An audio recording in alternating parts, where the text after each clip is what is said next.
Eu sou Júlia Duarte, sou doutoranda em História da Educação pela Universidade Federal de Sergipe. Sou graduada em Letras Português e Francês, também pela UFES, e professora da Rede Estadual de Ensino. E antes de começar a apresentação do trabalho, quero dizer do prazer que é estar aqui no Educom, e de dizer que o Educom foi o primeiro, o primeiro congresso, né, que eu participei. Né? E, assim, foi a primeira carta de aceite que eu recebi, né, de uma apresentação de trabalho, foi de vocês. Eu estava acabando de entrar no doutorado e mandei um artigo, né, no último com que teve, foi aprovado. Não conheci o professor Charlot pessoalmente, mas tenho o prazer, né, de ter essa carta assinada por ele, pela Veleida também, sua esposa, e uma admiradora do trabalho, de ler os seus livros. Então, fica aqui minha homenagem também ao professor Bernardo Charlot, à sua família, né? E que bom que esse legado está sendo levado para frente, não é? E que bom estar aqui, não é? Apresentando esse trabalho, embora no momento tão difícil que eu sei, mas que seria a vontade dele, acredito, né? Como foi falado, que o congresso, né, acontecesse da melhor forma possível, como haverá de acontecer, desculpa. Então, gente, o meu trabalho é intitulado Os Avessos da Modernização, Ensino Secundário e Desigualdade no Brasil Imperial. Foi um artigo publicado na Revista Ibero-Americana de Humanidade, Ciência e Educação, em setembro desse ano, né, que traz algumas discussões interessantes sobre educação no período imperial. Eu vou mostrar aqui qual o objetivo, né? O objetivo deste artigo foi investigar como as propostas de modernização coexistiram, né, com a reprodução de desigualdades sociais e regionais, né? Então, o artigo traz essa discussão, mostrando que esse processo de modernização, né, da modernização na instrução pública aconteceu diferente nas províncias. Esse artigo tem como referencial teórico metodológico, né? Eu vou falar um pouco sobre isso, que trata-se de uma pesquisa documental embasada na perspectiva da nova história cultural, fundamentada em Chartier, né? E como é que foi feito esse trabalho? Né? Foi feita uma análise dos regulamentos, dos relatórios ministeriais e estudos historiográficos, né? Essas foram as fontes utilizadas. O artigo ele é dividido em introdução, né, que apresenta a contextualização histórica do Brasil imperial, né? Depois, a primeira parte, a gente fala sobre o avanço e o retrocesso, né, desse processo aí todo, através das aulas avulsas, né, que aconteceram nesse período. E na segunda divisão, eu falo sobre a questão da conversão do seminário São Joaquim em Colégio Pedro I, né? Que eu discuto um pouco sobre isso, qual a função de cada um deles. É um artigo, já que eu estou aqui, né, para apresentá-lo, que vale a pena ler, né? Quem trabalha com Brasil Imperial, né, e quer saber um pouco mais sobre a educação, né, a instrução pública nesse momento. E aí, eu trago depois sobre a introdução, eu apresento aqui sobre uma contextualização do século XIX, né? O que marcou no Brasil aí os principais acontecimentos históricos relacionados à educação, né? Que foi um processo então de redefinição da instrução pública, marcado aí, né? Pelas famosas reformas pombalinas, né? Que, como todo mundo, né, que estuda educação aí ouve milhões de vezes, né? Esse momento importante, né, no Brasil e em Portugal também, em que a instrução sai da mão dos jesuítas e passa, então, para o domínio da coroa portuguesa, e isso vai proporcionar várias transformações na instrução pública. Então, essa mudança, né, teve impacto direto no Brasil, claro, né?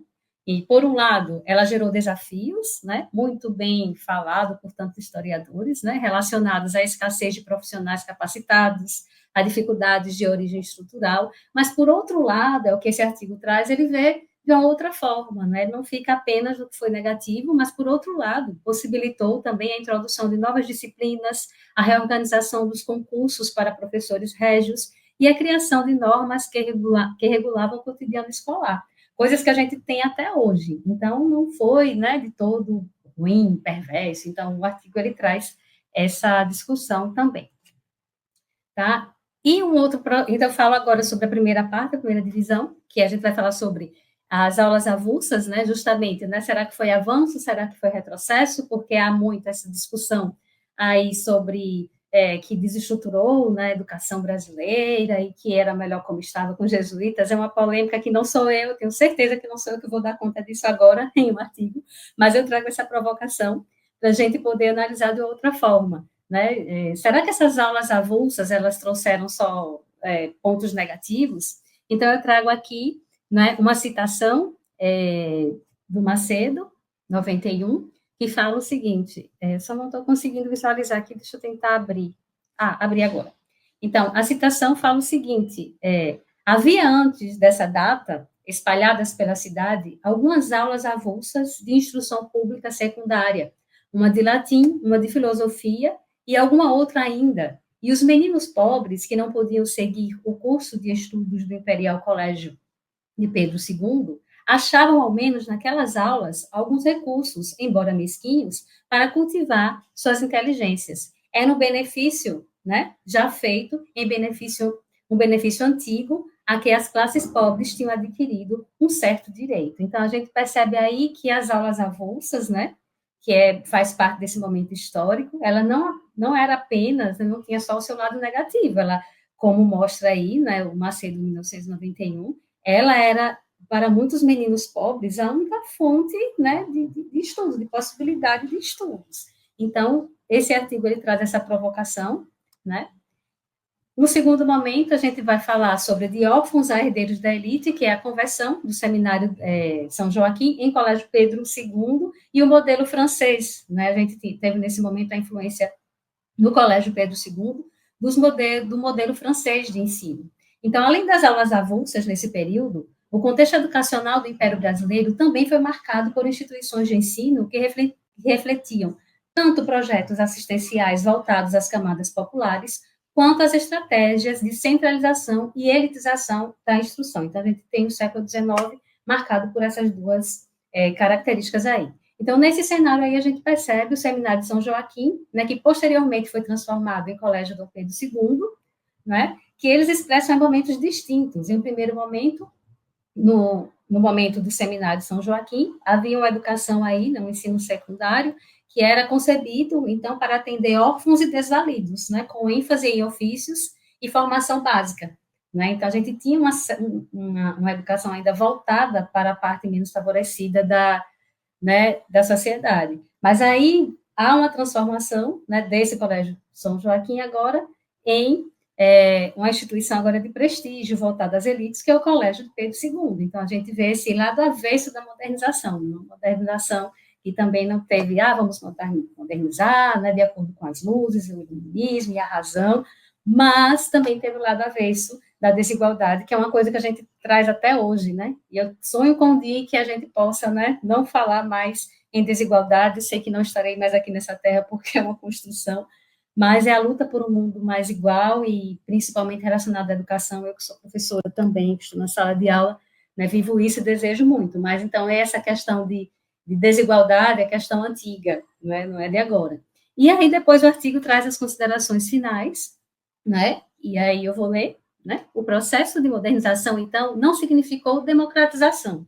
O percurso que levou da função assistencial do Seminário de São Joaquim à função elitista do Colégio Pedro II ilustra a substituição de um projeto inclusivo, ainda que limitado, por uma instituição voltada majoritariamente às elites imperiais. Essa transição reafirma a lógica excludente que marcou a instrução secundária no Império, que deixava à margem da instrução órfãos, pobres, mulheres, escravizados e populações indígenas. Então, é um artigo que traz essa provocação.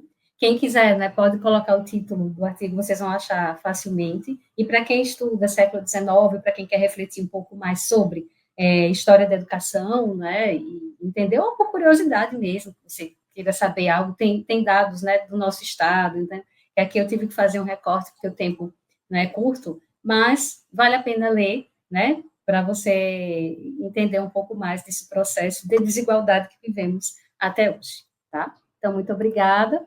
Aqui estão algumas fontes, e eu agradeço, né, mais uma vez estar aqui apresentando o Educom com muito prazer. Um abraço a todos vocês. É isso.